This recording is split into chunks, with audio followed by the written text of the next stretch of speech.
Welcome. So, how do you know that you're alive? My answer to this question is that we feel. We can tell that we are alive because of our experience of life. Experience that is in a form, that comes in a form of feelings. There is this famous quote by René Descartes: I think, therefore I am. And then, when we think, we're mostly here. We are in our heads, in our brains, in our minds that are so esteemed in some parts of the world. However, there's so much more to life than thinking. And what is the thought without the feeling, the heart, the experience of it? And here's a trick, because my experience, my personal experience, and my experience of working with people individually and during workshops is that we are actually afraid to feel. We don't really know what to do when these feelings come up. Well, starting with this idea that we need to do something. And the trick is that what you resist persists. So the more we resist what we feel, the stronger the wave. So here's the point where I would like to share with you how I hold the difference between emotions and feelings. If you have a prior training in nonviolent communication, you would know that in this approach, these two terms are used like as one, interchangeable. But I hold it slightly differently. For me, emotion is a lived experience of a feeling. And I really like how you can look at the word itself, emotion. Energy in motion. So there may be some sort of tension, there may be some sort of movement, there may be some sort of shakiness. And when we look at it moment by moment by moment, we realize that it changes. While the feeling, I would say, is a kind of a label we put on this lived experience of emotion. So I may be experiencing tightness in my chest and tightness in my throat, and my eyes are kind of throbbing, and I label this as sadness.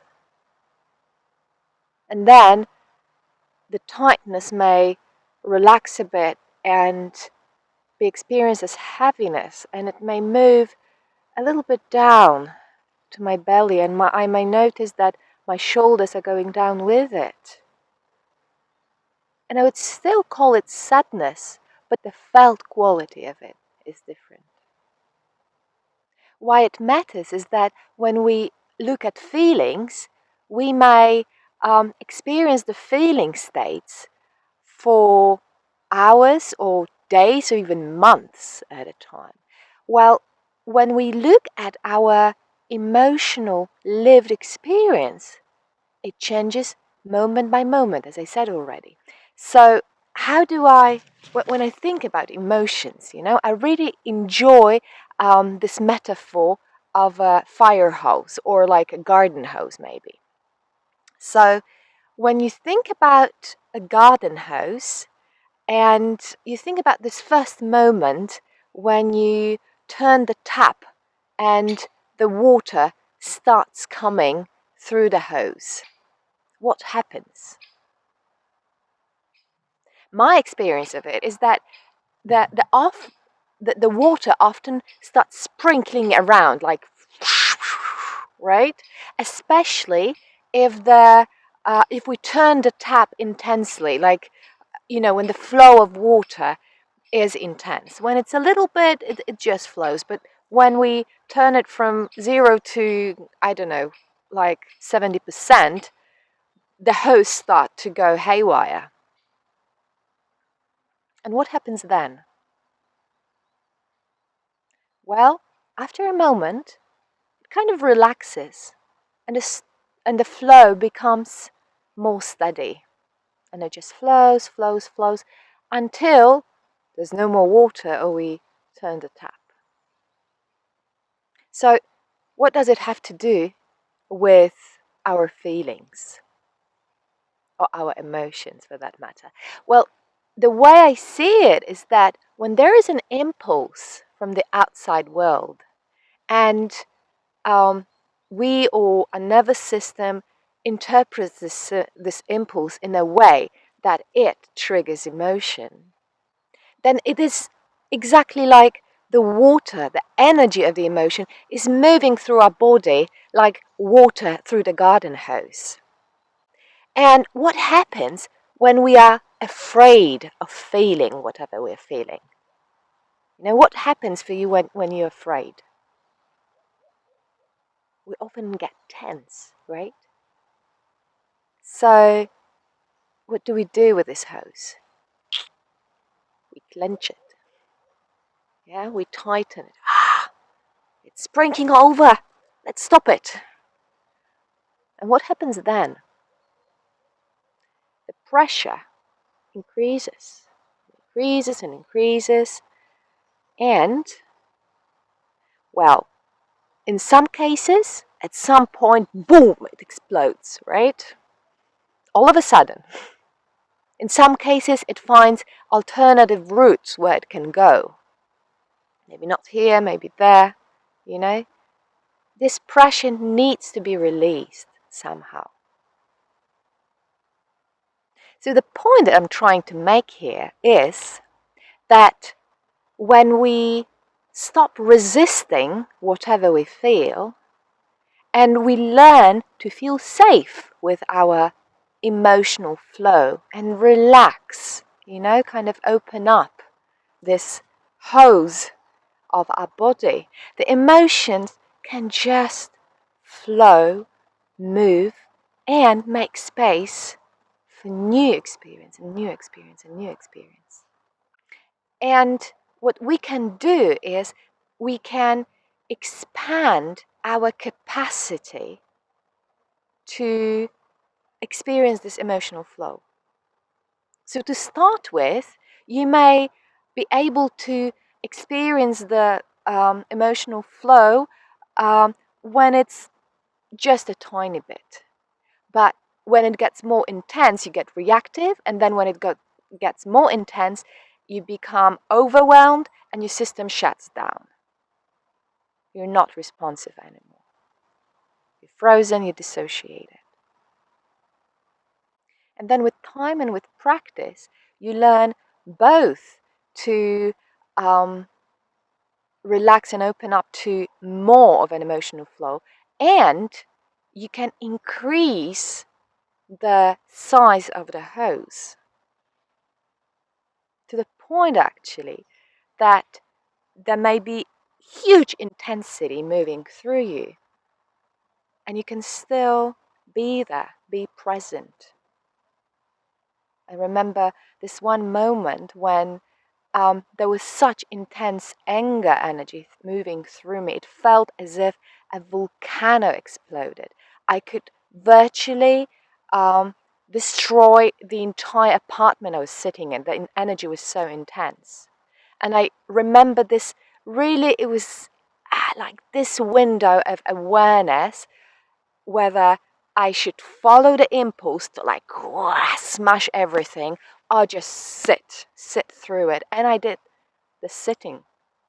I sat down and I felt this huge intensity moving through my body, leaving it clean and clear. My mind was clear. Everything was calm, but alive, like sparkling almost, you know. And I had total access to my needs, total clarity what I wanted to do about the situation. Because it wasn't about, okay, now it's gone. The situation was still there. But instead of being reactive in this situation, I was able to be responsive, aligned with my needs for myself, but also with a larger context. So now, my theory is this, that we are not afraid of something that happens in the external world. So you're not afraid of your boss, or you're not dreading this meeting, really. But rather, we are afraid of the experience of this particular meeting, of exchange with this particular person. We are afraid to feel. And so we try to avoid feeling, avoid the situation, or we download or discharge emotional qualities on other people around us. And what I'm sharing with you right now is a third way of becoming present and aware of the emotional flow as it moves through your body. Learning to feel safe and expanding your capacity to feel. Because indeed, we have no choice. What is our experience of life? I can tell myself I shouldn't be afraid. I can tell myself I shouldn't be angry. It's not time to cry. However, I feel whatever I feel. It's just that it's a fact somehow. My internal objective fact. This is my experience. But the choice that I have is how I relate to this experience. And finally, I would like to share with you a practice that has been one of the most important practices in my life in learning how to increase my capacity to feel. It's a practice that I learned from Kåre Landfeld, who developed Zen coaching. And the idea of this practice is remarkably simple and yet remarkably powerful. So you start with asking yourself the question that you have asked yourself already several times during this journey with me. So, what's alive now?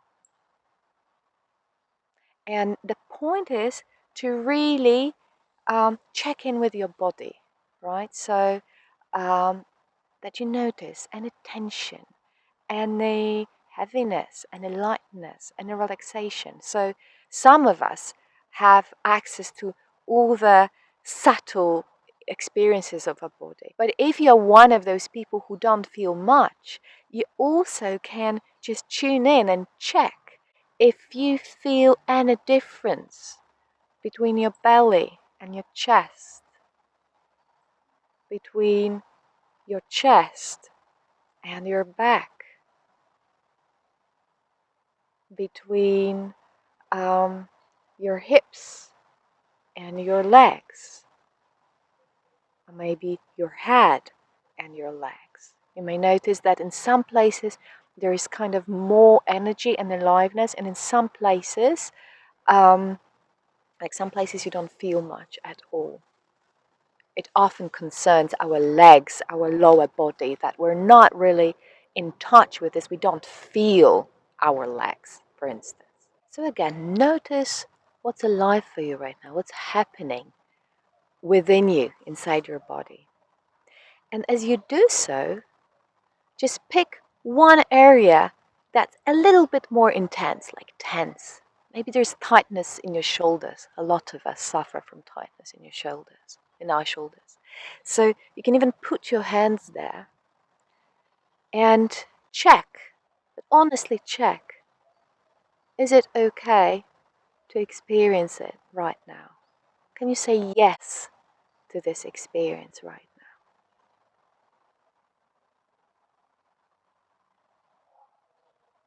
And what happens now?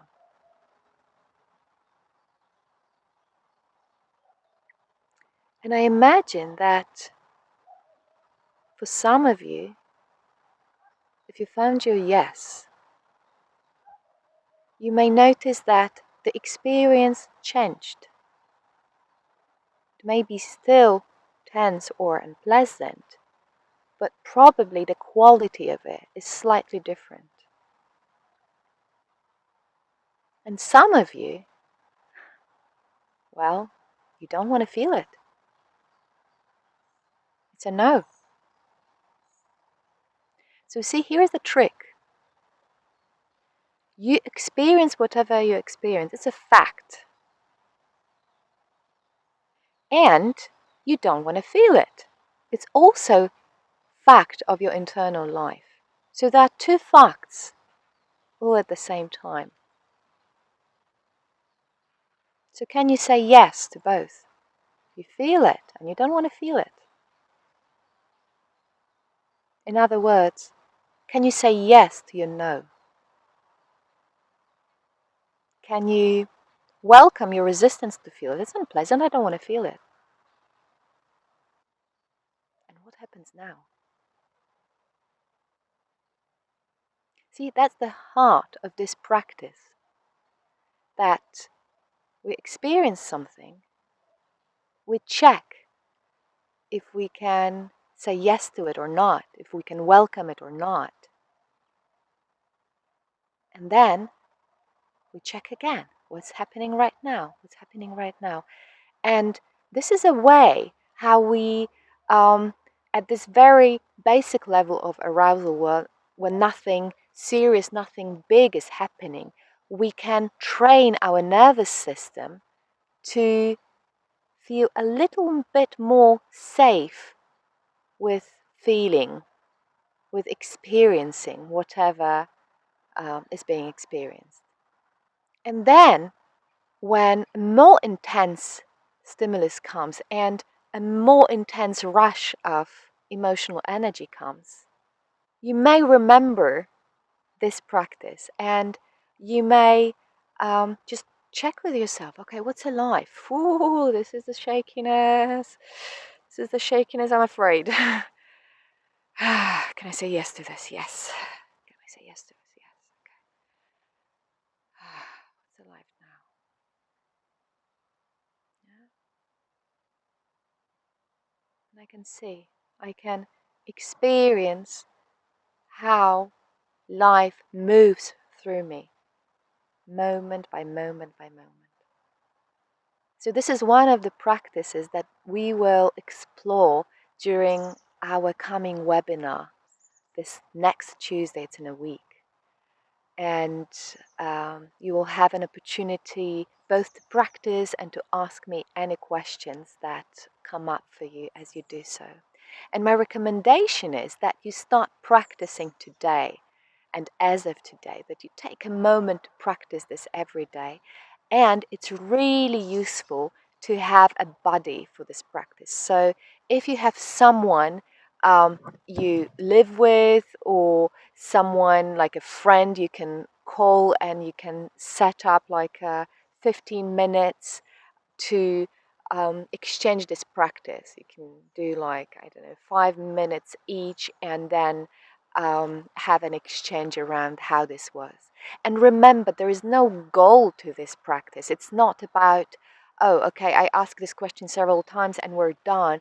Actually, this is a practice that you can explore and experience again and again and again. And you can sit with it like in a meditation for hours at a time. And the point is actually to create more trust and comfort in experiencing different emotional qualities, and also to become more familiar with different emotional qualities. So you can just explore, how do you experience sadness? whatever you call sadness, how does it live with you?